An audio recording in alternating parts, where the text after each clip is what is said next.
കേരള സർക്കാരിന്റെ പൊതുവിദ്യാഭ്യാസ വകുപ്പ് സമഗ്ര ശിക്ഷ കേരളം സ്റ്റാർസ് പദ്ധതിയുടെ ഭാഗമായി GHSS മാലോത്ത് കസ്ബയിൽ സ്കിൽ ഡെവലപ്മെന്റ് സെന്റർ ആരംഭിക്കുകയാണ്. വിദ്യാഭ്യാസത്തോടൊപ്പം തന്നെ തൊഴിൽ എന്ന പരിശീലനവും നൽകുന്നതിനായി ഏറെ തൊഴിൽ സാധ്യതയുള്ള കോഴ്സുകൾ ആരംഭിക്കാൻ പോകുന്നു.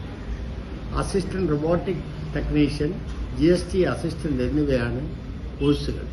ഈ 2 കോഴ്സുകൾ വളരെ പെട്ടെന്ന് തന്നെ മാലോത്ത് കസ്ബയിൽ ആരംഭിക്കാൻ പോവുകയാണ്. രാജ്യത്തിനകത്തും വിദേശത്തും മികച്ച തൊഴിൽ അവസരങ്ങളുള്ള ഈ കോഴ്സുകൾ 10ാം ക്ലാസ് യോഗ്യതയുള്ള 15 വയസ്സിനും 23 വയസ്സിനും ഇടയിൽ പ്രായമുള്ളവർക്കെല്ലാം അപേക്ഷിക്കാവുന്നതാണ്. സൗജന്യമായി ഇവർക്ക് ഈ പരിശീലനം നൽകുന്നതിനുള്ള സംവിധാനമാണ് ഉണ്ടാക്കിയിരിക്കുന്നത്. ഇത് മെയ് 8 മുതൽ 15 വരെയുള്ള സമയങ്ങളിൽ ഇതിനുള്ള അപേക്ഷ ക്ഷണിച്ചിരിക്കുന്നു. പരമാവധി ആളുകൾ ഈ അവസരം ഉപയോഗിക്കാനും പരിശീലനത്തിൽ പങ്കെടുത്ത് യോഗ്യത നേടാനും തൊഴിൽ നേടാനുള്ള അവസരങ്ങൾ ഒരുക്കാനും തയ്യാറാകണമെന്ന് അഭ്യർത്ഥിക്കുന്നു.